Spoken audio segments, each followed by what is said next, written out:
الحمد لله الذي نور قلوب العارفين بنور معرفته وأثبت فؤاد أنبيائه وأوليائه بقصص الأنبياء والمرسلين وأكمل إيمان المسلمين والمؤمنين بولاية علي أمير المؤمنين عليه السلام.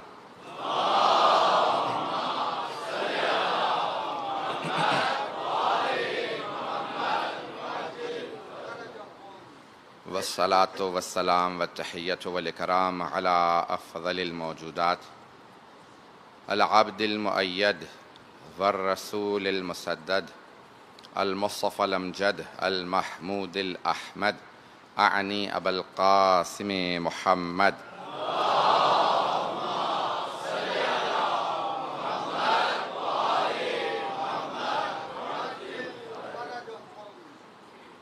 وعلى روحه ونفسه وسهره ووصيه سيد الأتقياء والأصفياء مولى الموالي إمام المتقين علي بن أبي طالب.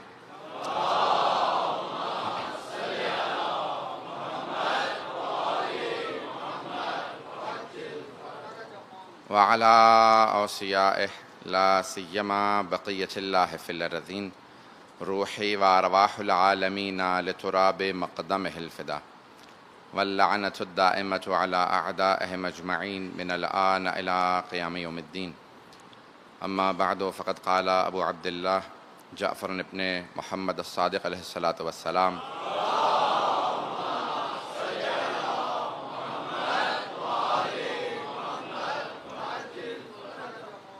اعرفوا العقل وجنده والجهل وجنده تهتدوا. صلوات على محمد وآل محمد.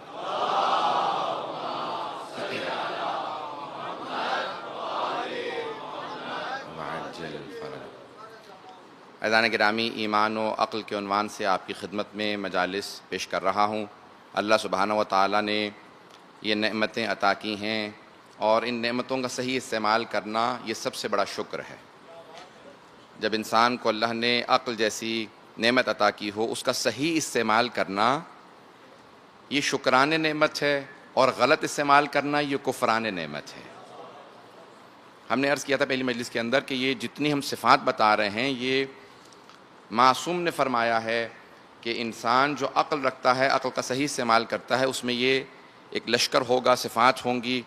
ان صفات کا لشکر ہوگا. اگر ساری صفات نہ ہوں تو کم از کم ایک صفت ضرور ہوگی. اس کا صحیح استعمال کرنا، عقل کا صحیح استعمال کرنا، لوگوں کو دھوکہ نہ دینا، اپنے آپ کو دھوکہ نہ دینا، یہ سب سے بڑے شکر نعمت ہے. اللہ سبحانہ و تعالیٰ نے ان تمام نعمتوں کے ساتھ ہمیں پیدا کیا ہے. تو اسی لیے قرآن کی آیت ہے کہ فطرت اللہ التی فطر الناس علیہا، بے شک کہ اللہ نے تمام لوگوں کو فطرت پہ پیدا کیا ہے. اب وہ فطرت کیا ہے؟ ہمارا اعتقاد یہ ہے کہ اللہ نے صحیح عقائد دے کے بچے کو پیدا کیا ہے. جب پیدا ہوتا ہے تو اس کے اندرون میں، اس کے ذہن میں، عقل میں، دل میں توحید پائی جاتی ہے، اللہ کو ماننا پایا جاتا ہے. اس کے ذہن میں غیب کی طرف رجوع پایا جاتا ہے کہ کوئی نہ کوئی غیب ہے. اس کا دل گواہی دیتا ہے، فطرت بتاتی ہے کہ کوئی نہ کوئی ہادی ہونا چاہیے. جب خالق ہے تو ہادی بھی ہونا چاہیے، اور ہادی میں ایسی صفات ہونی چاہیے کہ وہ لغزشوں سے پاک ہو، خطاؤں سے پاک ہو، گناہوں سے پاک ہو. اسی کو معصوم کہا جاتا ہے.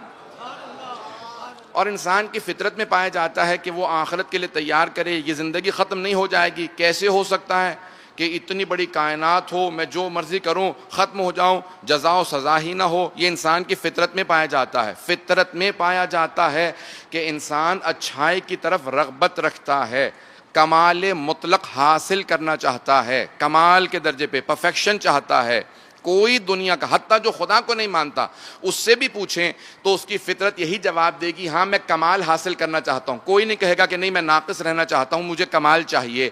اب ہر انسان اپنے اپنے طور پہ کمال تلاش کر رہا ہے. لیکن آئیں ذرا معصوم سے پوچھتے ہیں کمال کیا ہے، کس طرف رجوع کیا جائے، کیسے چلا جائے کہ انسان اس تکامل کے، اس کمال کے سفر کو طے کرے. توجہ تو ہے لوگوں کی میرے ساتھ؟ انسان اس کمال کے سفر کو طے کرے. یہاں تک ہمارا عقیدہ یہ ہے اہل بیت کے ماننے والوں کا کہ یہ جو اچھے اخلاقی صفات ہیں، یہ خصائل ہیں، یہ بھی ہماری فطرت میں پائی جاتی ہیں۔ سچائی انسان کی فطرت میں ہے، معاشرہ جھوٹا بناتا ہے۔ میں مجمع کی توجہ چاہوں گا، انسان بنیادی طور پہ سچا ہوتا ہے، معاشرے سے یا گھر سے جھوٹ بولنا سیکھتا ہے۔ انسان بنیادی طور پہ فطرتی طور پہ امین ہوتا ہے، خیانت معاشرے سے سیکھتا ہے، برائیاں معاشرے سے سیکھتا ہے۔ بہت سی صفات انسان میں فطرت میں پائی جاتی ہیں۔ آئیں ذرا پیغمبر اسلام کی حدیث کو دیکھتے ہیں اور بات کو آگے بڑھاؤں گا۔ آپ فرماتے ہیں کل مولود یولد علی فطرت الاسلام، ہر بچہ اسلام کی فطرت پہ، توحید کی نہیں، اسلام کی فطرت پہ پیدا ہوتا ہے۔ والدین، اس کے والد ماں باپ جو ہوتے ہیں، یحودانہ اور ینصرانہ، اس کو یہودی یا نصرانی بنا دیتے ہیں، یہودی یا عیسائی یا مشرک یا ملحد بنا دیتے ہیں۔ توجہ ہے عزیزان گرامی؟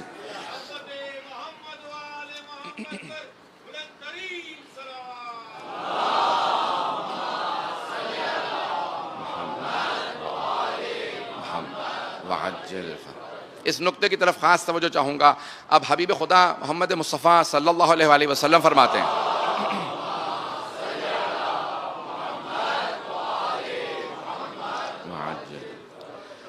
جتنا ہو سکتا ہے، میں نے کہا کہ ایک بہت مجھے علمی موضوع دیا گیا ہے، میں جتنا ہو سکتا ہے اس کو اچھے انداز سے کوشش کر رہا ہوں آپ کی خدمت میں پیش کروں۔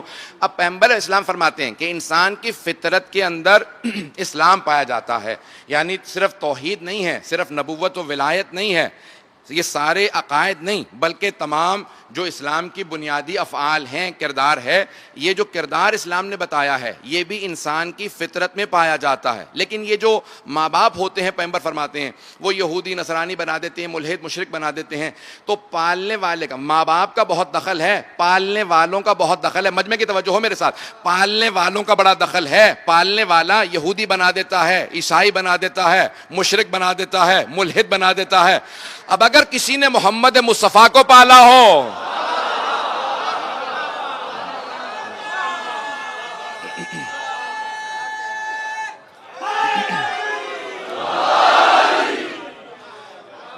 آج ہر مسلمان چاہے کسی بھی مکتب فکر سے تعلق رکھتا ہو، کسی بھی فرقے سے تعلق رکھتا ہو، مقروض ہے، مدیون ہے جناب حبیب خدا کا، اور پیغمبر کو پالنے والے ہیں جناب ابو طالب۔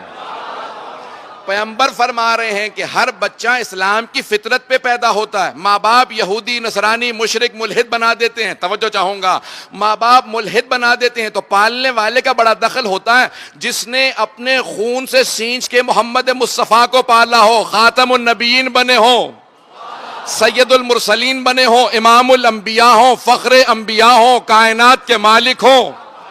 اب کوئی نہ کوئی تو کردار ہے نا جناب ابو طالب کا۔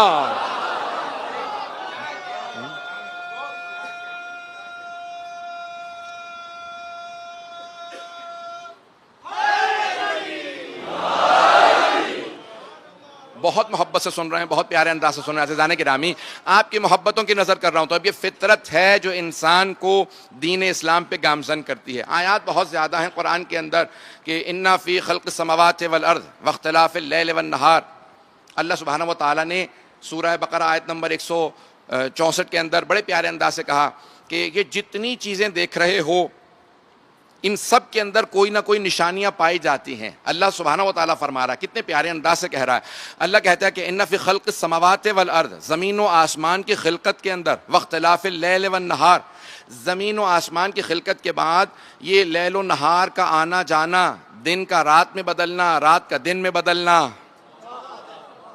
اللہ سبحانہ و تعالیٰ کہہ رہا ہے کہ ان سب چیزوں کے اندر جو کچھ والفلک التی تجری فی البحر بما ینفع الناس، جتنے بھی آپ کشتیاں دیکھتے ہیں، بیڑے دیکھتے ہیں، سمندروں میں چل رہے ہیں جن سے لوگوں کو، انسانوں کو فائدہ پہنچتا ہے، اور اللہ کہتا ہے وما احیا بہ الارض، اللہ نے جتنی یہ بارش برسائی ہے جس سے زمین کو زندہ کیا، بعد موتہا، جو مر چکی تھی مردہ زمین کو زندہ کیا اس پانی سے جو اللہ نے بارش کی شکل میں برسایا ہے، بلندی سے پانی کو برسایا ہے، بلندی سے لوگ سمجھتے تھے نہ جانے بادل کہاں سے آتے ہیں، اللہ نے لفظ سما استعمال کیا، سما بلندی کو کہا جاتا ہے۔ اللہ کہتا ہے دریا کے طور پہ بہتا ہوا بھی آ سکتا تھا، میں نے قطروں میں برسایا ہے۔ تیری تو پروردگارہ تیری توحید کتنی بلند ہے کہ میں نے قطروں کی شکل میں برسایا ہے اس بارش کو، یہی تمہارے لیے رحمت ہے جو قطروں کی شکل میں برس کے آتی ہے۔ یہ ساری بارش زمین جو مردہ ہو چکی ہوتی ہے اسے زندہ کر دیتی ہے، احیا بہ الارض بعد موتہا، یہ ساری زمین دوبارہ زندہ ہو جاتی ہے۔ اللہ کہتے ہیں اتنا ہی نہیں بلکہ بادلوں کو دیکھو، جو کچھ دیکھو گے ہر جگہ پہ تمہیں میری نشانیاں نظر آئیں گی، لآیات لقوم یعقلون، لیکن ایک شرط ہے، اگر تم عقل رکھتے ہو تو تمہیں ہر جگہ میری نشانی نظر آئے گی۔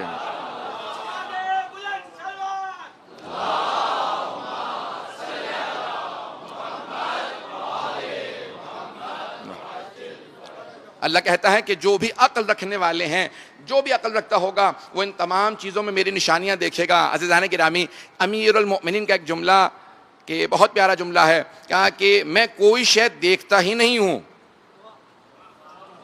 بہت سے لوگ پہنچ گئے ہیں، میں کوئی شے دیکھتا ہی نہیں ہوں سوائے اس کے کہ میں اس کے ساتھ، اس سے پہلے، اس کے بعد اللہ کو دیکھتا ہوں۔ ہر شے بتاتی ہے کہ کوئی خالق ہے، ہر چیز کو دیکھنے کے بعد خدا کی یاد ہے، اس سے پہلے، اس کے ساتھ، اس کے بعد ہمیشہ خدا یاد ہے۔ عزیزان گرامی، یہ وہ مقام ہے، وہ درجہ ہے کہ پیغمبر اسلام فرماتے ہیں کہ بے شک زمین و آسمان کے جتنے بھی مخلوقات ہیں وہ سب علامت ہیں کوئی خدا ہے۔ اللہ کی توحید سے، مخلوق سے لے کے اللہ کی توحید تک 70,000 نور کے پردے پائے جاتے ہیں، 70,000 نور کے حجابات ہیں، 70,000 نور کے حجابات ہیں، بحر الانوار کی روایت ہے۔ لیکن مولا فرماتے ہیں اگر سارے حجابات ہٹا بھی دیے جائیں تو ہم اہل بیت کے، مجھ علی کے ایمان میں کوئی اضافہ نہیں ہوگا۔ عزیزان گرامی، اب ہم ان کے ماننے والے ہیں تو کتنا ہمارے اندر اس ایمان کا، عقل کا دخل ہونا چاہیے، ہم کیسے اسے استعمال کریں کہ ہر لحظہ ہمیں خدا سے قریب تر کرتا چلا جائے، ہر شے ہمیں خدا سے قریب کرے۔ میں جس جملے کو پیش کر رہا ہوں یہ حدیث امام جعفر الصادق علیہ الصلوۃ والسلام،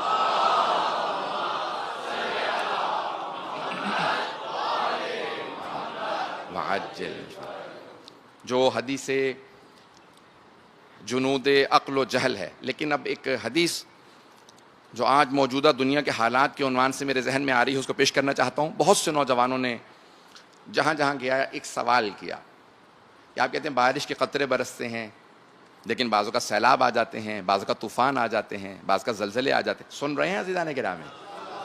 اور اس وقت دنیا کے اندر بے انتہا طوفان آئے ہوئے ہیں، دنیا بھر میں اس وقت، یورپ میں، امریکہ میں، مرکزی امریکہ میں، حتیٰ پاکستان کے اندر، آپ کے ہندوستان میں، بنگلہ دیش میں، افریقہ کے ممالک میں، دنیا کے کئی ممالک میں اس وقت بہت بڑے بڑے طوفان آئے ہوئے ہیں۔ یہ طوفان کیوں آتے ہیں؟ اللہ کہہ رہا ہے کہ میں تو بارش برساتا ہوں قطروں کی شکل میں تاکہ رحمت بن جائے۔ پروردگارہ، کئی مرتبہ یہی بارش ہمارے لیے قہر بن جاتی ہے، کیوں؟ اگر سننا پسند فرمائے، یہ تیرے قہر کی علامت ہے کہ تو کہتا ہے رحمت ہے، لیکن کئی مرتبہ یہ قہر بن جاتا ہے، تیرا عذاب بن جاتا ہے۔ تو اب چھٹے امام علیہ السلام الفقی من لا یحضر الفقی، شیخ صدوق کی کتاب ہے، وہاں پہ فرماتے ہیں اور حدیث میں امام نے بتایا ہے ایسا کیوں ہوتا ہے، زلزلے کیوں آتے ہیں، سیلاب کیوں آتے ہیں، طوفان کیوں آتے ہیں، مویشی جانور کیوں مرنے لگتے ہیں، اور بعض اوقات کافر مشرک مسلمانوں پہ مسلط کیوں ہو جاتے ہیں۔ اگر یہ ساری باتیں جاننا چاہتے ہیں تو ایک حدیث میں جعفر ابن محمد الصادق علیہ السلام نے بیان فرمایا۔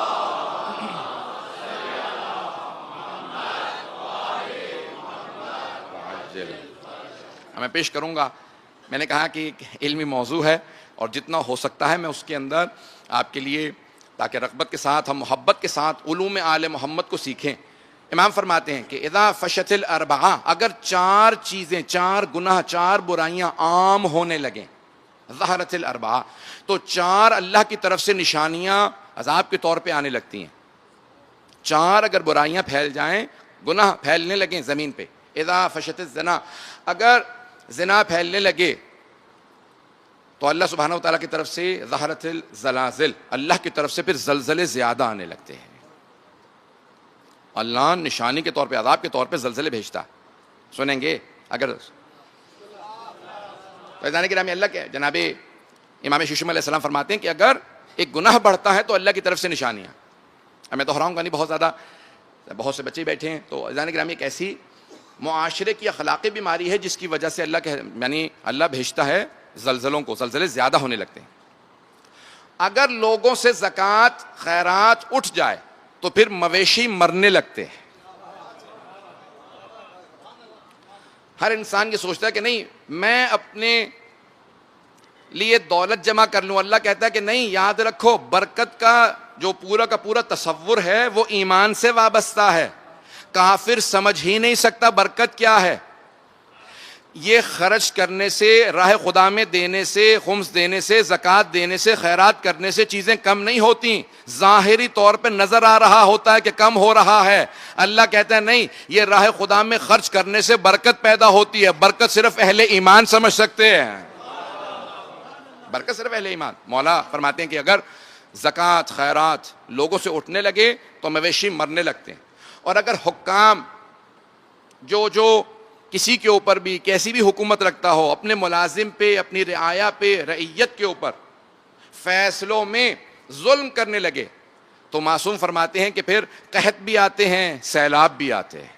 جہاں حکمران اور جہاں حاکم اور جہاں مالک اپنے تابع کے اوپر ظلم کرنے لگے, ان کے فیصلوں کو غلط انداز سے کرنے لگے. جانتا ہوں سخت بات ہے لیکن سنیں گے. عزیزان کرام, چوتھا مرحلہ کیا؟ حدیث کی چوتھی چیز کو پورا کرنے کے بعد موضوع کو آگے بڑھاؤں گا, لیکن موضوع سے متعلق ہے اس لیے پیش کر رہا ہوں. مولا فرماتے ہیں جہاں پہ لوگ اپنے عہد و پیمان کو توڑنے لگیں, وعدہ وفائی نہ کریں, جو قول دیں اسے عام طور سے توڑنے لگیں, تو مولا فرماتے ہیں کہ ہمیشہ مشرک و کافر کو اس کے بعد پھر مؤمنوں پہ, مسلمانوں پہ تسلط مل جائے گا. اگر مؤمن مسلمان عہد و پیمان توڑیں گے تو بعض اوقات کافر بھی ان پہ مسلط ہو جائیں گے. عہد و پیمان نہ توڑیں, چاہے کافر سے عہد و پیمان کرو, اس سے بھی پھرنا اجازت نہیں ہے. اس لیے عہد و پیمان کے پاس رکھنے کو اسلام کے اندر بہت زیادہ ترغیب دلائی ہے. امام جعفر صادق علیہ السلام کی عظمت پہ باوضع علیہ الصلوات.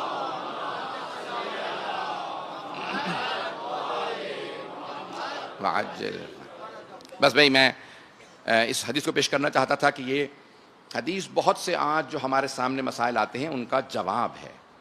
لیکن مولا فرماتے ہیں کہ عقل کی فوج کیا کیا ہے. میں نے کل پیش کیا تھا خیر ہے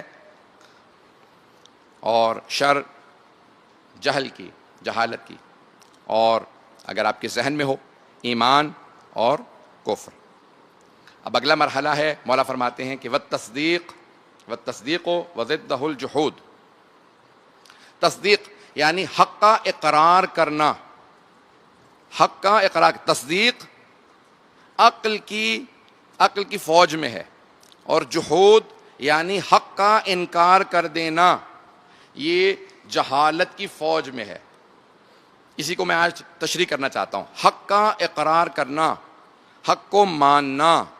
عزیزان گرامی, بہت سوں کے سامنے حق واضح ہو جاتا ہے لیکن پھر بھی وہ اس کا انکار کرتے رہتے ہیں. بعض اوقات انسان غلطی پہ ہوتا ہے, جان جاتا ہے میں غلطی پہ ہوں, اسے مان لینا, حق کو مان لینا, اس کا اقرار کرنا, اور کفر کا ہمیشہ ساتھ نہ دینا, اس سے دوری اختیار کرنا, جہود. مولا فرماتے ہیں کہ یہ بے انتہا اہم ہے انسان کی عقل کے تکامل میں, عقل کے آگے بڑھنے میں. ایمان مکمل نہیں ہوتا. اب میں چند مثالیں جلدی جلدی پیش کروں گا صدر اسلام سے, حبیب خدا کی زندگی سے پیش کروں گا. بہت سے دیکھنے والے دیکھ رہے تھے حبیب خدا کو, بہت قابل تھے. کبھی آپ نے سوچا ہشام نامی ایک آدمی جسے سب سے زیادہ قابل مانا جاتا تھا, مشرکین ابو الحکمہ کہتے تھے, حکمت دانائی کا باپ, عقل کا باپ, لیکن اس نے رسول اسلام کو دیکھنے کے بعد انکار کر دیا کہ نہیں, نہ قرآن کو مانوں گا, نہ خدا کو مانوں گا, اور نہ انہیں اللہ کا رسول مانوں گا. تو مسلمانوں نے نام رکھا ابو جہل. آج پوری دنیا میں کافر سے بھی پوچھیں گے, مشرک سے بھی پوچھیں گے نام کیا تھا, تو سب ابو جہل ہی کہیں گے, ابو الحکمہ کوئی نہیں کہے گا. دیکھ رہا ہے حق کو لیکن تصدیق نہیں کرتا, سمجھ رہا ہے. اب میں واقعہ پیش کرنا چاہتا ہوں اپنے نوجوانوں کے لیے خاص طور سے, صدر اسلام کا, حبیب خدا کا. یہ ابو جہل, عتبہ, شیبہ, یہ سردار تھے مختلف قبائل کے. جب انہوں نے پیغمبر اسلام کی دیکھ لیا حقانیت کو, سمجھنے لگے, قرآن کی آیات کو جب سنا تو اب ان کے ذہن میں بیٹھ گیا کہ نہیں, قرآن حق ہے, جو پیغمبر اسلام معجزہ لائے ہیں وہ حق ہے. اب رات کو پیغمبر اسلام ترتیل سے قرآن کی تلاوت کرتے تھے. اب سوچئے جب جناب داؤد زبور کی تلاوت کرتے تھے تو روایت کے الفاظ ہے پرندے زمین پہ اتر آتے تھے, کون تلاوت کر رہا ہے. اور اگر خاتم النبیین سید المرسلین قرآن کی خود تلاوت کر رہے ہوں، اب سوچئے کیا کیفیت طاری ہوتی ہوگی. تو اب جو سنتا تھا وہ سننا پسند کرتا تھا. میں بہت سے اس پہ واقعات ہیں، صرف اشارہ کر کے آگے بڑھوں گا. تو یہاں تک کہ مشرکین سنتے تھے، جو سنتا تھا گرویدہ ہو جاتا تھا. کہا بتائیے آپ یہ کیا پڑھ رہے ہیں، ہم نے کبھی نہیں سنا. میں ہمیشہ کہتا ہوں کہ ہر زبان میں دو چیزیں ہوتی ہیں، نظم اور نثر. میں جو بول رہا ہوں یہ نثر ہے، نظم شعر کی شکل میں کہا جاتا ہے. لیکن عربی زبان میں تین چیزیں ہیں، نظم ہے، نثر ہے اور قرآن کریم ہے. جو نہ نظم ہے نہ نثر ہے، دونوں سے بالا تر ہے. عزیزان گرامی، اب جب پیغمبر اسلام تلاوت کر رہے ہیں، میں واقعے کو مکمل کرتا ہوں لیکن اشارہ کرتے ہوئے آگے بڑھوں گا کہ جب آپ خانہ کعبہ کے سامنے بیٹھ کے قرآن کی تلاوت کرتے، جو بھی طواف کے لیے آتا، مشرکین بھی طواف کے لیے آتے تو رک جاتے، طواف کو روک کے سوال کرتے، آپ کون ہیں؟ چہرے کا جلال بتا رہا ہے آپ زمین سے نہیں عرش سے نازل ہوئے ہیں. یہ آپ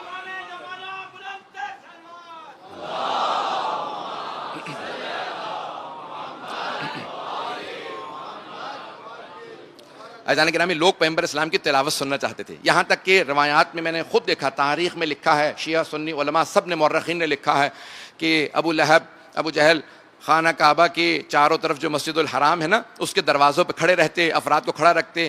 روئی ہاتھ میں لے لو، اگر کوئی نیا آدمی آئے نا تو فوراً اس کے ہاتھ میں روئی دینا، کہنا وہ جو سامنے بیٹھا ہے نا اس کی باتوں کو نہ سننا، وہ جادوگر ہے، اگر ایک مرتبہ سنو گے اسی کو ہو جاؤ گے.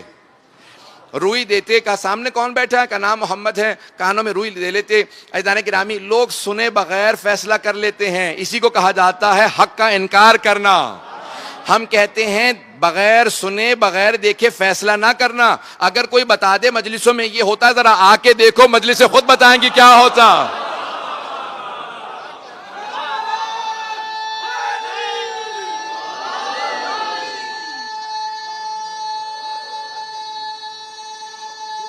ماشاءاللہ،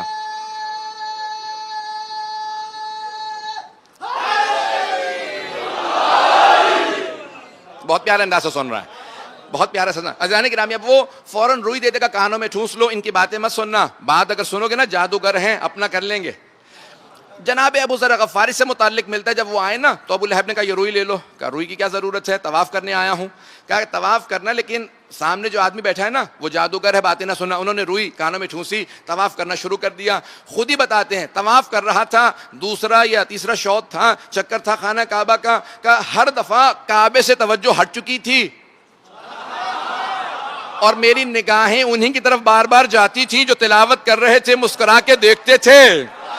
میں نے سوچا کتنا بڑا جادوگر ہو سکتا ہے، کیا کہے گا، میں جاننا چاہتا ہوں. روئی نکالی، طواف چھوڑا، آیا. کہا آپ کہتے کیا ہیں، جاننا چاہتا ہوں. کہا میں کہتا ہوں یہ جو بت رکھ دی ہے نا یہ خدا نہیں ہے، خدا ایک ہے، کائنات کا بنانے والا، اس نے مجھے رسول بنا کے بھیجا. کہا اگر میں مان لوں تو کرنا کیا ہوگا. کہا نہ تجھ سے پیسہ چاہیے، نہ دولت چاہیے، نہ کچھ، تجھ سے کچھ نہیں چاہیے. تیرے لیے جنت کی شفاعت لے کے آیا ہوں، جہاں جا یہی پیغام ساتھ لے جا.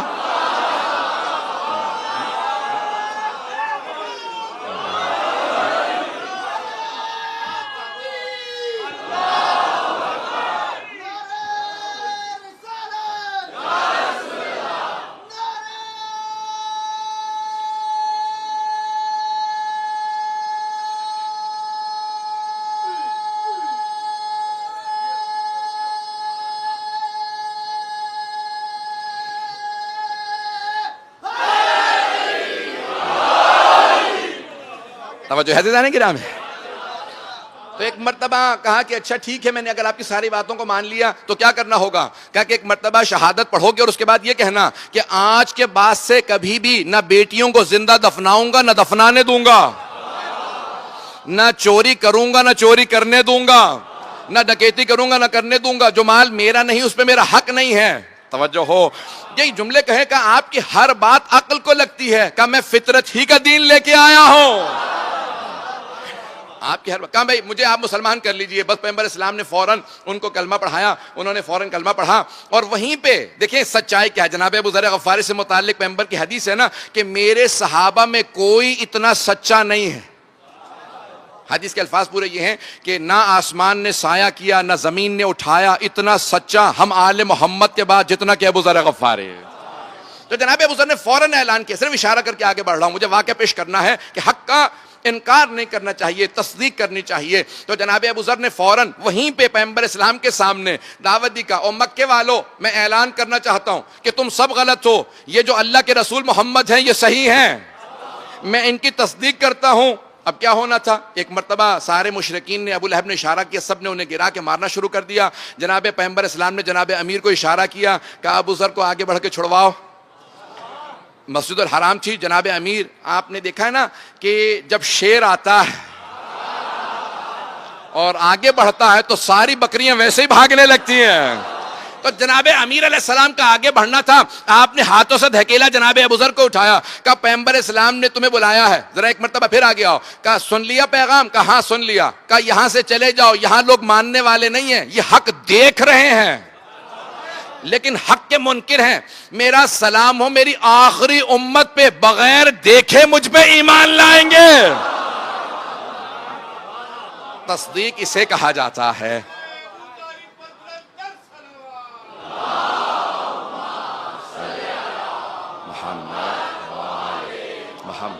وعجل فرح۔ اذان گرامی، مجھے واقعے کو مکمل کرنا کہ دیکھیں حق کی تصدیق کرنا، وقت بہت تیزی سے گزر رہا ہے، 75 صفات میں نہیں سمجھتا میں عشرے میں مکمل کر پاؤں گا۔ اذان گرامی، تصدیق کرنا، حق کی تصدیق کرنا کسی بھی دور میں ہو، حق کا ساتھ دینا، یہ بہت بڑی سعادت ہے۔ سورہ یاسین پڑھیے گا کہ جب انبیاء کو بھیجا تو آپ کے ذہنوں میں ہے نا کہ ایک جناب حبیب نجار کا وہاں واقعہ ہے نا، انطاکیہ ترکی کے اندر آج ہے، چھوٹے سے ایک شہر ہے انطاکیہ کے نام سے۔ تو وہاں پہ جناب حبیب نجار نے سنا انبیاء آئے ہیں اور لوگ انہیں پتھر مار رہے ہیں، تو فوراً جناب حبیب نجار تصدیق کے لیے آ گئے، تصدیق کے لیے آ گئے۔ جیسے تصدیق کے لیے آئے تو وجاء رجل من اقصى المدینہ یسعی، بہت تیزی سے رجل یسعی، ایک مرد آیا اور تصدیق کی، تو لوگوں نے انہیں کنویں میں پھینکا حضرت حبیب نجار کو، اور اتنے پتھر مارے کہ وہ پتھروں میں دب کے شہید ہو گئے۔ تو یا لیت قومی یعلمون بما غفر لی ربی وجعلنی من المکرمین، آیت ذہن میں ہے نا سب لوگوں کے؟ توجہ ہے لوگوں کے؟ آیت تو ہے نا سب کے ذہنوں میں؟ سورہ یاسین کی، اے کاش میری امت دیکھ رہی ہوتی کہ اللہ نے مجھے کتنا کرم کیا ہے۔ شہید ہو گئے ہیں لیکن کہہ رہے ہیں اللہ نے کتنا۔ اب دیکھیں انہوں نے شہادت کے بعد کہا، اللہ کو جملہ اتنا پسند آیا، اللہ نے سورہ یاسین قلب قرآن کے اندر ان کے جملے کو آیت کے طور پہ نازل کیا۔ کیا کرنے آئے تھے؟ حق کی تصدیق کرنے آئے تھے، قربانی دینے آئے تھے حق کی تصدیق کے لیے۔ اب پیغمبر اسلام، واقع ذہنوں میں ہوگا میں نے کہاں پہ بات کو روکا تھا کہ تلاوت رات میں قرآن کی ترتیل کیا کرتے تھے۔ پہنچ گئے نا لوگ؟ مجھے تو یاد ہے میں نے کہاں پہ چھوڑا، مجھے آپ کا نہیں پتا۔ عزیزان گرامی، حبیب خدا قرآن کی رات میں تلاوت ترتیل کیا کرتے، اس پیارے انداز سے ترتیل کرتے کہ جو سنتا وہ سننا چاہتا تھا، چاہے کافر و مشرک کیوں نہ ہوتا۔ تو ایک مرتبہ ابو جہل، عتبہ، شیبہ، یہ سب لوگوں سے کہنے لگے کہ جب یہ قرآن پڑھے نا تو ان کا قرآن نہ سننا۔ اب سب کو منع کر رہے ہیں، رات میں چھپ کے پیغمبر اسلام کے گھر کے باہر چھپ کے قرآن کی تلاوت سن رہے تھے۔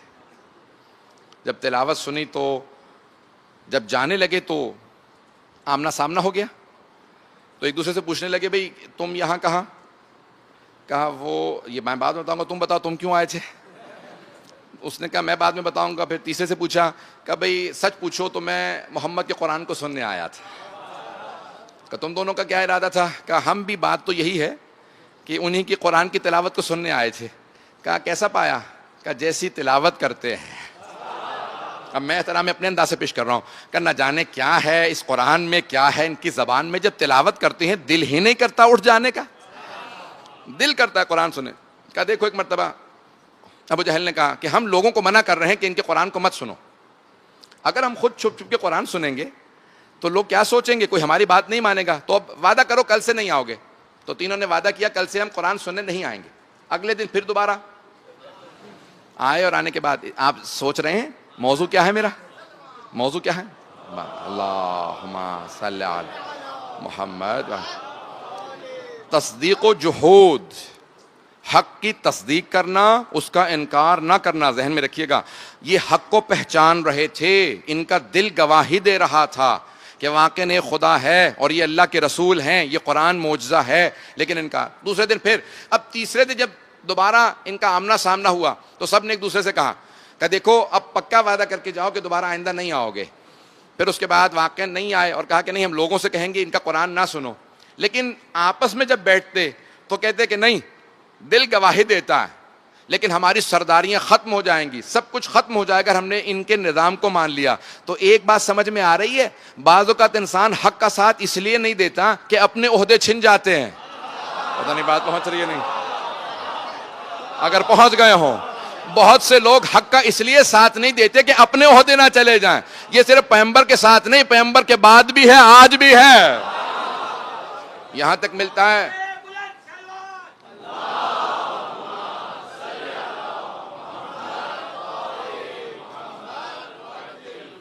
عزیزان گرامی، یہی ملتا ہے امام مہدی علیہ السلام کے ظہور کے لیے۔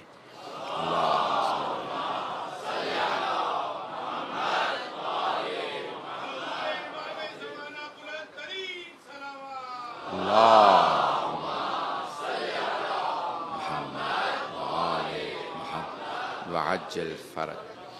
یہاں تک روایات میں ہے کہ جب مولا تشریف لائیں گے تو بہت سے لوگ صرف اس لیے کہہ رہے ہوں گے مولا نہ آئیں، ہماری حکومتوں کا کیا ہوگا، ہمارے آج جو ہیں وہ جتنے نظام ہم نے بنا رکھے ہیں باطل کے، کیا ہوگا۔ لیکن مومن کی علامت یہ ہے کہ وہ حق کی تصدیق کرتا ہے، اس کا دل کہتا ہے کہ کچھ ہو جائے میں حق کا ساتھ دوں گا، میں جحود نہیں کروں گا۔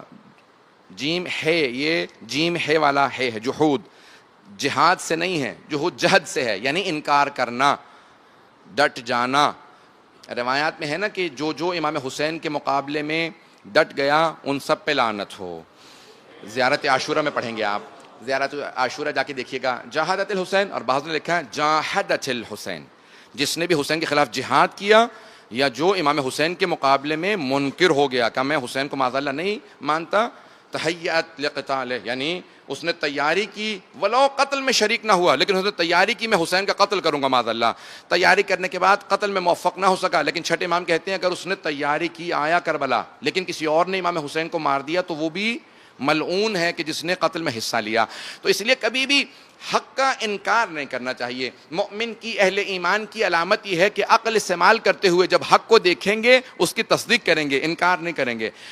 کبھی بھی زندگی کے اندر بھی کبھی محسوس ہو نا میرا بھائی صحیح تھا میں غلط ہوں، زوجہ صحیح تھی میں غلط ہوں، اکڑ مت جائیں، انسان اکڑ میں نہ آ جائے، تکبر میں نہ آ جائے، اگر میں کہہ دوں گا میں چھوٹا ہو جاؤں گا، نہیں، حق کا تسلیم کرنے والا بلند ہو جاتا ہے۔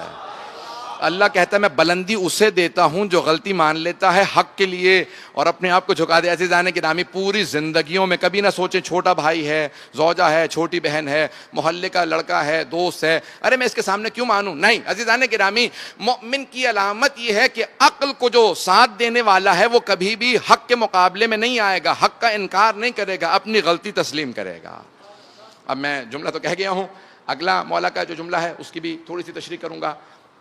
مولا فرماتے ہیں والرجاء وضدہ القنوط، توئے کے ساتھ قنوط، رجاء امید، قنوط مایوسی۔ اگر آج اسی کو پیش کر پایا، مولا فرماتے ہیں عقل کی فوج میں سے جو لشکر ہے اس میں ایک لشکری کا نام ہے، فوجی کا نام ہے امید، اور جہالت کی جو فوج ہے اس میں سے ایک فوجی کا نام ہے نا امیدی۔ امید، مولا امیر کہتے ہیں جتنے بھی گناہ کر لو، جتنے بھی گناہ کر لو، رحمت خدا سے مایوس نہ ہونا۔ گناہ تمہیں جہنم میں نہیں لے جائیں گے، نا امیدی جہنم میں لے جائے گے۔ جملہ نہیں پہنچا پایا، جملہ نہیں پہنچا پایا، مجھے توجہ چاہیے مجمع کی۔ مولا فرماتے ہیں جتنے بھی گناہ کر لو، جتنے بھی گناہ کر لو، لیکن کبھی بھی رحمت خدا سے مایوس نہ ہونا۔ ایک آدمی نے خانہ کعبہ کے غلاف کو پکڑ رکھا تھا، رو رہا تھا، رات کا وقت تھا، اور چیخے مار مار کے کہتا تھا پروردگارہ میرے اتنے گناہ ہیں تو میرے گناہ نہیں معاف کر سکتا۔ امام معصوم کا گزر ہوا، کہا تیری ماں تیرے غم میں بیٹھے، کہا میں توبہ کر رہا ہوں اور آپ مجھے بد دعا دے رہے ہیں۔ مولا نے کہا نہیں، یہ مت کہہ تیرا گناہ اللہ کی رحمت سے بڑا ہے، یہ کہ پروردگارہ میرا گناہ بہت بڑا ہے لیکن تیری رحمت میرے گناہوں سے زیادہ بڑی ہے۔ پتہ نہیں جملہ پہنچا پایا ہوں یا نہیں۔ قرآن کی آیت ہے نا، آپ دعا کمیل میں بھی کہتے ہیں اللہم انی اسألک برحمتک التی وسعت کل شیء، پروردگارہ میں تیری رحمت کے صدقے میں مانگتا ہوں جو ہر چیز سے زیادہ بڑی ہے۔ مولا فرماتے ہیں کبھی رحمت خدا سے مایوس نہ ہونا. عقل کی فوج میں سے ایک فوجی کا نام ہے امید, اور مایوسی جہالت کی علامات میں سے ہے. امید ختم نہیں ہونی چاہیے, کبھی بھی انسان نا امید نہ ہو رحمت پروردگار سے. دوسری طرف مولا فرماتے ہیں بہت بڑی بڑی نیکیاں, بہت اچھے اچھے اعمال لے کے آنا, لیکن تکبر ساتھ نہ لانا. وہ نیکیاں تمہیں جنت میں لے جاتی ہیں, لیکن کہیں ایسا نہ ہو تکبر کی وجہ سے جہنم میں چلے جاؤ. اگر کہو میں بہت نیک ہوں, بہت پارسا ہوں, بڑا متقی ہوں, بہت بڑا مومن ہوں, مولا فرماتے ہیں جتنے بھی بڑے ہو, شیطان نے 6000 سال عبادت کی تھی, ایک مرتبہ اللہ کے سامنے اکڑا, اس اکڑ نے اسے تباہ کر دیا. نیکیاں لانا لیکن تکبر نہ لانا, گناہ لانا لیکن مایوسی نہ لانا. پتہ نہیں بات پہنچ رہی ہے نہیں پہنچ رہی. مایوس نہ ہونا رحمت پروردگار سے. میرے بھائیوں, میرے بزرگوں, میرے بچوں, میں اس بات کو پیش کرنا چاہتا ہوں کہ آج اگر سب لوگوں کی توجہ میرے ساتھ ہوگی, لیکن ایک اور بڑی مشابہ چیز ہے امید سے, جسے عربی میں کہا جاتا ہے غرور. تکبر نہیں, غرور عربی والا, اردو میں کہتے ہیں دھوکہ. کئی افراد امید کے چکر میں اپنے آپ کو دھوکہ دے رہے ہوتے ہیں. میں نماز نہیں پڑھ رہا لیکن میں اللہ کی رحمت سے بہت زیادہ امیدوار ہوں. میں مجلس میں نہیں جاتا, میں اللہ کی رحمت سے بہت زیادہ امیدوار ہوں. میں نیکی نہیں کرتا, والدین کی اطاعت نہیں کرتا, سارے گناہ کرتا ہوں, امیدوار. عزیزان گرامی, امید لگائیے لیکن کوئی کام کرنے کے بعد نہیں, ایسے آگے نہیں بڑھوں گا. مجمع کی توجہ چاہیے. ایک بہت بڑا شاگرد ہے, کلاس میں نہ پڑھتا ہے نہ محنت کرتا ہے, ماں باپ سے بار بار کہتے ہیں دعا کر دیجیے گا پاس ہو جاؤں. بھائی اگر پڑھو گے ماں باپ کی دعا کام آئے گی, اگر پڑھ ہی نہیں رہے ہو تو کس بات سے. عزیزان گرامی, امید ہے لیکن کچھ نہ کچھ عمل ہونا چاہیے. ایسا نہ ہو کہ ہم ایک بالکل شفاعت کے لیے بلینک پیپر دے دیں. پاکستان میں 33% نمبر لیتے ہیں تو پاس ہو جاتے ہیں, ایسا ہی ہے یا نہیں ہے؟ 33% نمبر ہونا تو پھر اللہ, یعنی یہ دنیاوی نظام ہے. میں کہتا ہوں اللہ کے یہاں شاید 10 نمبر بھی ہوں تو اللہ کہے گا ٹھیک ہے میں پاس کر دوں گا. اہل بیت کہیں گے 1 نمبر لے کے آؤ, 9 ہم لگا دیں گے. شفاعت کریں گے, نمبر لگا دیں گے محمد و آل محمد, لیکن بلینک شیٹ دیتے ہوئے مجھے آپ کو محسوس کیسا ہوگا؟ بھئی خالی پرچہ 0 نمبر ہے, اور کہا کس طرح سے, کس منہ سے؟ بھئی کم از کم اتنا منہ تو ہو, 1 نمبر لیا مولا میں نے, آپ شفاعت کر دیجئے. انسان کا منہ تو ہو کہنے کا کہ میری شفاعت کر دیجئے رسول خدا سے, ائمہ علیہ السلام سے. خالی کچھ بھی نہیں ہے, کچھ نہ کچھ اعمال ہونے چاہیے. مومن کہا اسے جاتا ہے وہ اپنی عقل کو کبھی دھوکہ نہیں دیتا. پتہ نہیں بات واضح ہوئی ہے یا نہیں ہوئی. عزیزان گرامی, میرے بھائیوں, میرے بزرگوں, میرے بچوں, بات کا برا نہ منائیے گا, کبھی اپنے آپ کو دھوکہ نہ دیں. امید کے مولا فرماتے ہیں کچھ نہ کچھ اعمال ضرور لے کے آؤ. دوسرے مقام پہ فرماتے ہیں, کہا کہ اگر آخرت میں شفاعت کے منتظر ہو ٹھیک ہے ہم شفاعت کر دیں گے, قبر کے لیے تو کچھ نہ کچھ کر لو, اپنے برزخ کے لیے کچھ اعمال کرو. کچھ اتنے متقی اور مؤمن پرہیزگار مؤمن ہوں گے کہ میں نے خود روایات میں دیکھا ہے, متعدد, ایک روایت نہیں ہے, متعدد روایات ہیں کہ امام معصوم قیامت کا انتظار نہیں کریں گے, ان کی قبر میں شفاعت کر دیں گے. ہاں ہیں روایات. آپ دلیل مانگ رہے ہیں, میں صرف ایک آپ کے لیے جملہ پیش کروں گا. آج کل بہت سے لوگ پابندی سے زیارت عاشورہ پڑھ رہے ہوں گے, اور نہیں پڑھیں گے تو روز عاشور سب زیارت عاشورہ ضرور پڑھیں. زیارت عاشورہ میں ایک جملہ ہے, اللہم ارزقنی شفاعت الحسین یوم الورود. چھٹے امام سے پوچھا کہ مولا آپ کہتے ہیں کہ جو بھی زیارت عاشورہ پڑھے گا امام حسین اس کی شفاعت ضرور کریں گے. کہا کیسے, کیوں شفاعت کریں گے؟ کہا تم نے زیارت عاشورہ میں یہ جملہ نہیں پڑھا, اللہم ارزقنی شفاعت الحسین یوم الورود, پروردگارا جب میں وارد ہو جاؤں, کہا کس جگہ پہ؟ قبر میں, تو مجھے حسین کی شفاعت نصیب کرنا. جب میں قبر میں وارد ہوں تو پروردگارا مجھے حسین ابن علی کی شفاعت نصیب کرنا. اللہم ارزقنی, رزق کے طور پہ مانگ رہے ہیں. شفاعت بھی رزق ہے. جسم کا رزق اور ہے, روح کا رزق اور ہے. ایمان روح کا رزق ہے. 5 سے 7 منٹ زحمت دوں گا, چلیں گے میرے ساتھ؟ یہ ایمان, علم, یہ مجالس, یہ روح کا رزق ہے. محسوس نہیں ہوتا روح میں تازگی آ جاتی ہے؟ اگر آپ اکیلے میں بیٹھ کے اپنے ہی غموں پہ رو رہے ہوں تو انسان کمزوری محسوس کرنے لگتا ہے, گھبراہٹ سی محسوس کرنے لگتا ہے. لیکن سید الشہداء پہ گریے کے بعد محسوس ہوتا ہے کہ مجھ میں دوبارہ تازگی آ گئی ہے. یہ گریہ جناب سید الشہداء پہ انسان کی روح کو پاک کر دیتا ہے, روح پاک ہونے لگتی ہے. ایمان بہت شرط ہے، بہت بڑی شرط ہے۔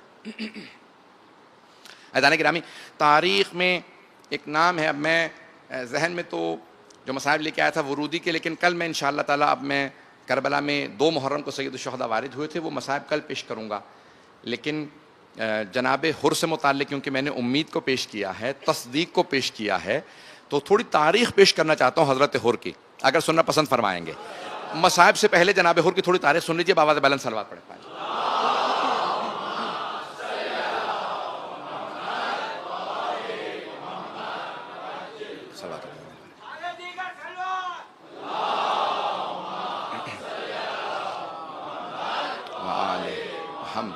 وعجل الفرج۔ عزیزان گرامی، اس سے پہلے کہ میں مصائب پیش کروں، آئیے ذرا دیکھیں، تصدیق کرنا، امید لگانا، یہ بہت اہم چیزیں۔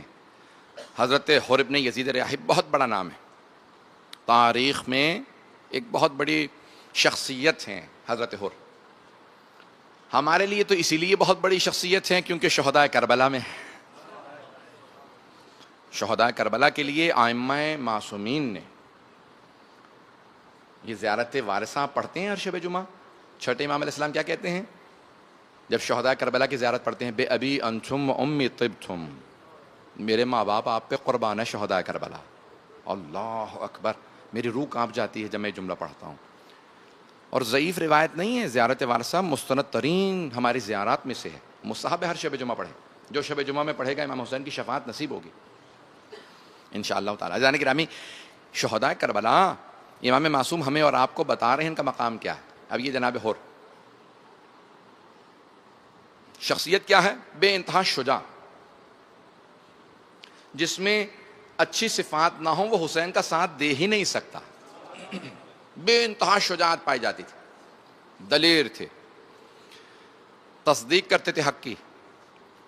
کربلا میں آئے، انہیں اندازہ نہیں تھا جناب سید الشہداء کی شخصیت کا کہ حسین ابن علی کون ہے۔ آنے کے بعد جب جناب سید الشہداء نے صرف دور سے آتا دیکھا، ابھی کربلا نہیں پہنچے، کربلا کے راستے میں ہے سید الشہداء، ایک لشکر آتے دیکھا تو دور سے کسی نے کہا سامنے نخلستان نظر آ رہا ہے۔ مولا نے کہا نہیں، یہ نخلستان نہیں ہے، باغ نہیں ہے، غور سے دیکھو۔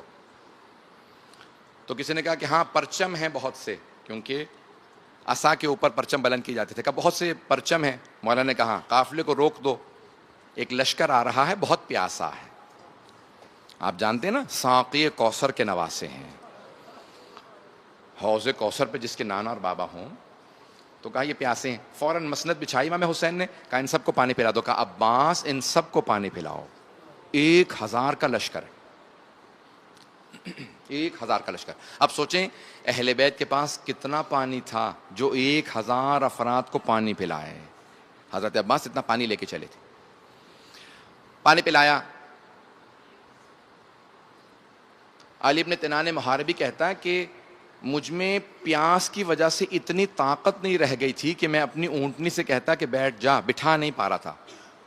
میں نے اپنی آنکھوں سے دیکھا حسین مسند سے اٹھے، آگے بڑھے، میری اونٹنی کو اپنے ہاتھ سے بٹھایا اور اپنے ہاتھ سے مجھے سیراب کیا۔ کیوں؟ کہا مجھ سے پیاس لوگوں کی برداشت نہیں ہوتی، کوئی پیاسا ہو مجھ سے برداشت نہیں ہوتا، اپنے ہاتھ سے پانی پلایا۔ سنیں گے اب کہ جناب حر بہت دلیر ہیں، بہت شجاع، 1000 کے لشکر کے ساتھ آئے۔ جب مولا نے سب کو پانی پلا دیا نا، مولا نے کہا ظہر کا وقت ہونے والا ہے، حر تو اپنے لشکر کے ساتھ اس طرف نماز پڑھ لے، میں اپنے اصحاب کے ساتھ یہاں نماز پڑھوں گا۔ دیکھیں تصدیق کر رہے ہیں جناب حر، حق کی تصدیق کر رہے ہیں، انکار نہیں کر رہے۔ کہا اے حسین ابن علی، آپ کے ہوتے ہوئے میں نماز پڑھاؤں گا اپنے لشکر کو؟ میرا لشکر بھی آپ ہی کے اصحاب کے پیچھے، آپ کے پیچھے نماز پڑھے گا، ہم آپ کے ساتھ نماز پڑھیں گے۔ مولا بتانا چاہتے ہیں کہ دیکھو اس میں صلاحیت پائی جاتی ہے، حق کی تصدیق کر رہے ہیں۔ جیسی نماز مکمل ہوئی، اب جو تاریخ ہے شیعہ سنی مورخین نے لکھی ہے، طبری دیکھیں، مختلف تواریخ، کہ ایک مرتبہ جیسی نماز مکمل ہوئی، جناب سید الشہداء نے اشارہ کیا حضرت عباس کو، کہا عباس اصحاب سے کہو چلیں۔ جناب سید الشہداء اپنی سواری پہ تشریف فرما ہوئے اور لجام فرس میں ہاتھ ڈالا۔ المیمون آپ کے ذوالجنہ کا نام، جو پیغمبر اسلام کی سواری تھی، آپ نے ہاتھ ڈالا اور لجام فرس میں لگام سے بڑھانے لگے۔ حر بہت تیزی سے آگے بڑھا، لگام فرس میں ہاتھ ڈالنے کے بعد ایک جملہ کہا، کہا حسین جانے نہیں دوں گا، مجھے عبید اللہ ابن زیاد نے آپ کو گرفتار کرنے کے لیے بھیجا ہے۔ تو مولا نے فوراً پلٹ کے یہ نہیں کہا کہ ابھی میں نے تجھے پانی پلایا تھا، میں نے تجھ پہ احسان کیا ہے، نہیں، یہ حسین ہیں، یہ کریم ابن کریم ہیں، یہ زہرا کے بیٹے ہیں، احسان کرنے کے بعد جتلاتے نہیں ہیں۔ لیکن ایک جملہ کہا ثقلت کا امک، تیری ماں تیرے غم میں بیٹھے۔ تو حر نے لجام فرس میں ہاتھ ڈال رکھا تھا، کچھ دیر سوچا اور اس کے بعد پلٹ کے ایک جملہ کہا، آپ نے سن رکھا ہے، ایک جملہ کہا کہ اے حسین اگر پورے عراق میں، پورے عرب میں کوئی بھی مجھے یہ بات کہتا، میں اسی لہجے سے یہی بات پلٹا دیتا، لیکن حسین میں مجبور ہوں، آپ زہرا کے بیٹے ہیں، میں کہہ نہیں سکتا کہ آپ کی ماں آپ کے غم میں بیٹھے ہیں، میں آپ کی ماں کا نام اپنی زبان پہ لا نہیں سکتا، آپ اس بی بی کے بیٹے ہیں جو کائنات کی ملکہ ہے، رسالت مآب کی بیٹی ہیں، جن کے لیے جناب رسالت مآب کھڑے ہوتے تھے۔ اب کیوں کہا، میں اس سے پہلے کہ مسائب پیش کروں، کیوں جناب سید الشہداء نے کہا ہور تیری ماں تیرے غم میں بیٹھی، کیوں کہا؟ غور کیجئے گا اس بات۔ وہ حسین جو جانتے ہیں اپنے علم امامت سے کہ یہ میرا ساتھ دے گا، یہ شہداء کربلا میں ہوگا، کیوں اتنی بڑی بات کہی؟ کیوں؟ اس لیے کہ مولا چاہتے تھے کہ اگر میں کہوں گا نا ہور تیری ماں تیرے غم میں بیٹھے، تو ہور سوچنے پہ مجبور ہوگا، ہور کس پہ تلوار اٹھانے لگا، یہ زہرا کا لال ہے۔ جناب ہور نے سوچنا شروع کیا کب؟ 2 محرم سے۔ 9 محرم کو جانے کے بعد فیصلہ کیا، تصدیق کر چکا ہوں یہ حق پہ ہیں، کس طرح سے میں ان کی طرف چلا جاؤں؟ تو جا کے سوال کیا، اے عمر سعد بس اتنا بتا دے، واقعاً جنگ کرے گا؟ اس نے کہا ہور ایسی جنگ ہوگی کہ بازو کٹ کٹ کے گریں گے، سر تن سے جدا ہو جائیں گے، ہم ان سب کو مار دیں گے۔ تو ایک مرتبہ ہور لرزنے لگا، کانپنے لگا، خیمے سے باہر آ گئے۔ حضرت ہور جب خیمے سے باہر آئے نا، تو ایک آدمی کہتا کہ میں نے ہور کو دیکھا اور دیکھنے کے بعد سوچا کہ ہور 72 سے ڈر گئے ہو، اتنا بڑا ہمارا لشکر ہے، تم 72 سے ڈر گئے ہو، لرز کیوں رہے ہو؟ اگر کوئی مجھ سے پوچھتا سب سے زیادہ شجاع کون ہے، بہادر کون ہے لشکر یزید میں، تو میں تمہارا نام لیتا، تم 72 سے ڈر رہے ہو۔ کہ مجھے 72 سے ڈر نہیں لگ رہا، مجھے جناب سیدہ سے خوف آ رہا ہے، مجھے جناب سیدہ سے بہت زیادہ ڈر لگتا ہے، ایسا نہ ہو کہ ہم حسین پہ ہاتھ اٹھائیں بی بی کی بد دعا لگ جائے۔ یہ جملہ کہا، ہور نے کانپنے لگے، بدن لرزنے لگا، آنکھوں میں آنسو بہنے لگے۔ بیٹے نے سوال کیا، مختلف نام لکھے ہیں، مجھے تفصیل میں نہیں جانا۔ بیٹے نے پوچھا کہ بابا کیا بات ہے، اتنا زیادہ کیوں پریشان ہے؟ غلام بھی ساتھ تھا، بھائی بھی، کچھ افراد نے لکھا ہے، مورخین نے، میں نے خود دیکھی ہیں روایات کہ 4 افراد۔ کہا کہ بیٹا میں یزید کی طرف جہنم دیکھ رہا ہوں اور حسین کی طرف جنت دیکھ رہا ہوں، میں جنت میں جانا چاہتا ہوں۔ کہا بابا پھر جنت میں تنہا جائیے گا؟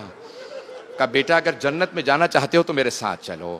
بھئی دیکھیں اب بیٹے نے بھی تصدیق کی، فوراً حق کو اپنا لیا، چلے، اب دونوں چلے۔ جب سب چلنے لگے تو میں نے روایات میں دیکھا ہے کہ حضرت حر نے ایک مرتبہ اپنے بیٹے سے کہا کہ بیٹا میں نے یہ ہاتھ حسین کے گھوڑے کی لگام میں ڈالے تھے، میرے ان ہاتھوں کو پیچھے باندھ دو، یہ ہاتھ حسین کے مجرم ہیں، اب 5 سے 7 منٹ کی زحمت دوں گا، یہ ہاتھ حسین کے مجرم ہیں، میرے ہاتھوں کو باندھ دو۔ شاید آپ نے سنی ہو روایت، شاید نہ سنی ہو، اگر نہیں سنی ہے تو سن لیجیے آج۔ کہا بیٹا میرے ہاتھوں کو باندھ دو۔ پھر چلنے لگے، 2 قدم لینے کے بعد کہا کہ بیٹا ان نگاہوں نے حسین کو دیکھا تھا، میری آنکھوں پہ پٹی باندھ دو، میں حسین کو دیکھ نہیں سکتا، میں کیسے جا کے توبہ کروں گا، میں آنکھوں سے آنکھیں نہیں ملا سکتا۔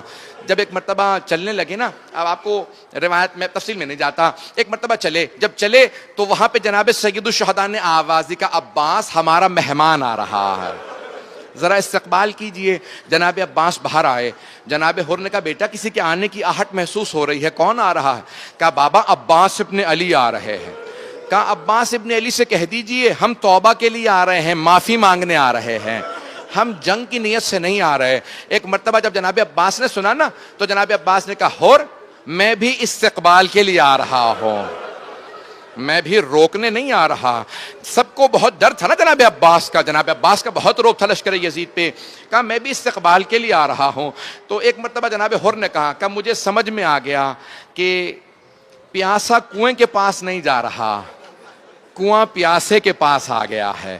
اے عباس آپ میرے استقبال کے لیے آئے ہیں. بازو تھاما. ایک مرتبہ دیکھا در خیمہ پہ جناب عباس نے فوراً پٹی کھولی, ہاتھوں سے رسی کو کھولا, آگے بڑھایا, کہا کہ جناب سید الشہداء سامنے کھڑے ہیں. جیسے امام حسین کو دیکھا نا تو حضرت حر نے اپنے آپ کو زمین پہ گرا دیا, قدموں کو چومنے لگے اور ایک سوال کیا, یا حسین حل من توبہ, اے حسین کیا میری توبہ قبول ہو سکتی ہے؟ اے حسین کیا میری توبہ قبول ہو سکتی ہے؟ میں آج سب سے درخواست کروں گا, جہاں تک آواز جا رہی ہے, آج آپ سب کہیں کہ ہم بھی توبہ کرتے ہیں. مولا اگر عزاداری میں کوتاہی ہو جائے تو معاف کر دیجئے گا. اے جناب سیدہ اگر ہم حق ادا نہ کر سکیں پرسے کا, ہمیں معاف کر دیجئے گا. کیا ہے حق؟ میں پیش کروں آپ کے سامنے. حق کیا ہے؟ ہم کبھی ادا نہیں کر سکتے. اب میں جملہ پیش کر رہا ہوں. چوتھے امام کہتے ہیں میرے بابا کی مجلس میں ایسے رو جیسے بوڑھی ماں جوان بیٹے کے لاشے پہ روتی ہے. کہا مولا ایسے کیوں روئیں؟ پوچھا کسی نے, کہا مولا ایسے کیوں روئیں؟ کیا کیونکہ میرے بابا کو جب بھی میری پھوپھیاں روتی تھی تو ظالم تازیانے مارتے تھے.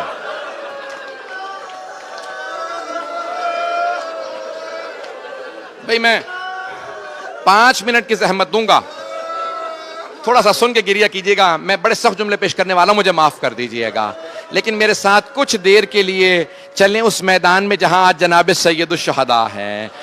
کربلا میں چلیں ذرا میرے ساتھ کچھ دیر کے لیے. جناب حر آ گئے. جب آئے نا تو ایک مرتبہ جناب حر نے کہا کہ مولا کیا میری توبہ قبول ہو سکتی ہے؟ تو جانتے جناب سید الشہداء نے کیا جواب دیا؟ یہ نہیں کہا کہ حر جا خدا نے معاف کیا, نہیں یہ نہیں کہا. کہا حر جا میری ماں فاطمہ نے معاف کیا, حر جا میرے بابا علی مرتضیٰ نے معاف کیا, حر جا میرے نانا رسول خدا نے معاف کیا, حر جا میرے خدا اللہ سبحانہ و تعالیٰ نے تجھے معاف کیا. ساری سند بتائے کیوں؟ کیونکہ حر نے جناب سیدہ کی وجہ سے جناب سید الشہداء کا ساتھ دیا تھا نا, اس لیے مولا نے واسطہ دیا. ایک مرتبہ جناب حر نے کہا کہ مولا اگر آپ نے واقعا معاف کر دیا ہے نا تو سب سے پہلے مجھے جنگ کی اجازت دیں. کہ حر آپ ہمارے مہمان ہیں, ہمارے پاس پانی بھی نہیں ہے جو آپ کو پلا سکیں. بس یہ جملہ سننا تھا, جناب حر کے آنسو بہنے لگے. کہ مولا یہ میری وجہ سے پانی نہیں ہے, میں نے آپ کا پانی بند کروایا تھا.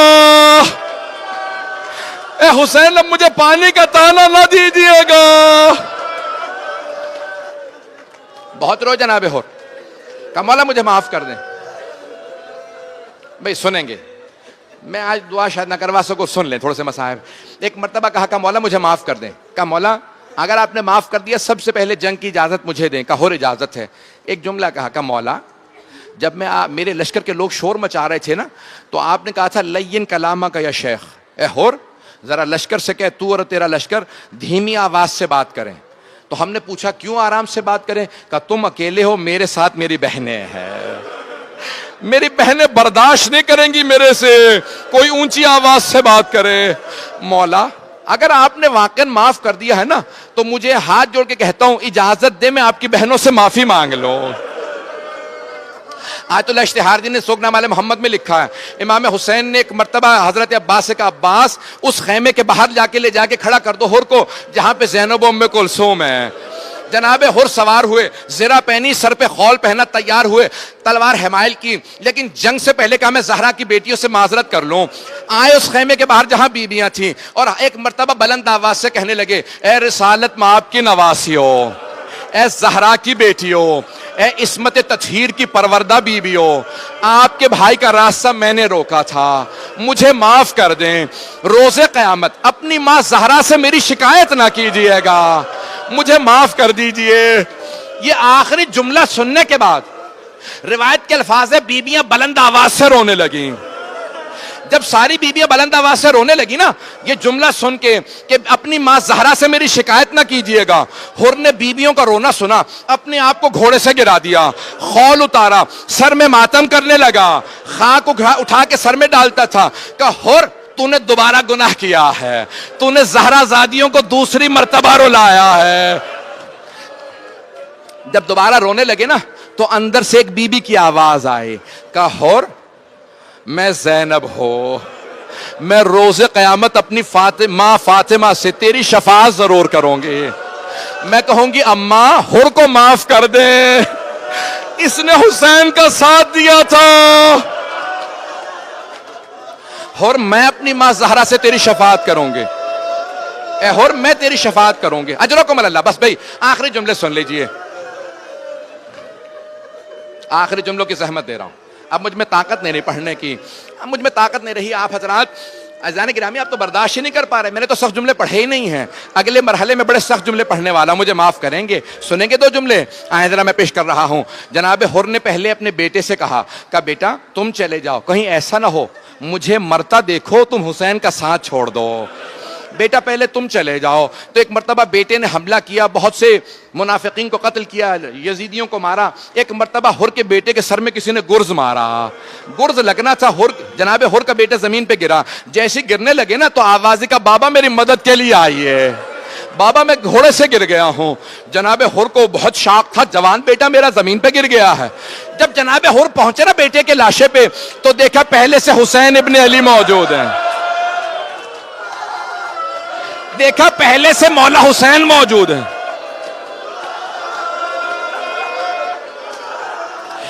جناب حر نے دیکھا پہلے سے امام حسین موجود ہیں. جب دیکھا تو کہا مولا کیوں زحمت کی, مجھ غلام کے بیٹے کے لاشے میں آنے کی کیوں زحمت کی. مولا میں بیٹے کا لاشا خود اٹھا لوں گا. مولا ہٹ جائیے میں اٹھا لوں گا. مولا حسین نے کہا حر ہٹ جا, جوان بیٹے بوڑھے باپ کا معاملہ ہے, بوڑھا باپ جوان بیٹے کا لاشا نہیں اٹھا سکتا. حر تیرے بیٹے کا لاشا میں اٹھا لوں گا. مولا حسین نے لاشا اٹھایا, واپس آئے, میری طرف دیکھیے گا. ظہر کے بعد ایک اور لاشا گرا, یہ لاشا علی اکبر کا ہے. کوئی حسین سے کہنے والا نہیں. حسین ہٹ جائیے, بوڑھے باپ جوان بیٹے کا معاملہ.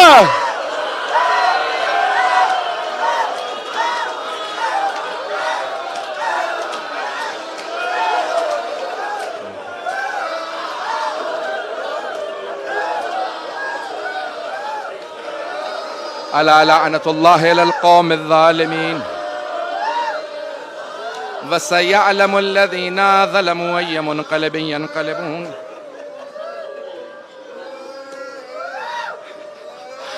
بس بھی میں نے تمام کر دیا مسائل. آپ سے اب برداشت نہیں ہو رہا تھا, مجھے معاف کر دیجئے گا. ہاتھوں کو بلند کریں گے, صرف 2 جملے دعا کے کہوں گا, 2 جملے دعا کے.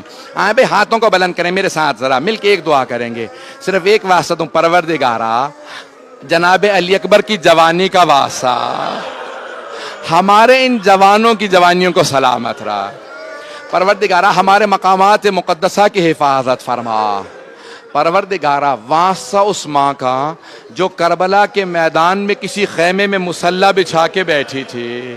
پروردگارا بے اولادوں کو اولاد عنایت فرما, اولاد والوں کی اولاد کو نیک و صالح بنا, صاحب الزمان کے ظہور میں تعجیل فرما. ربنا تقبل منا انک انت السمیع العلیم بحق محمد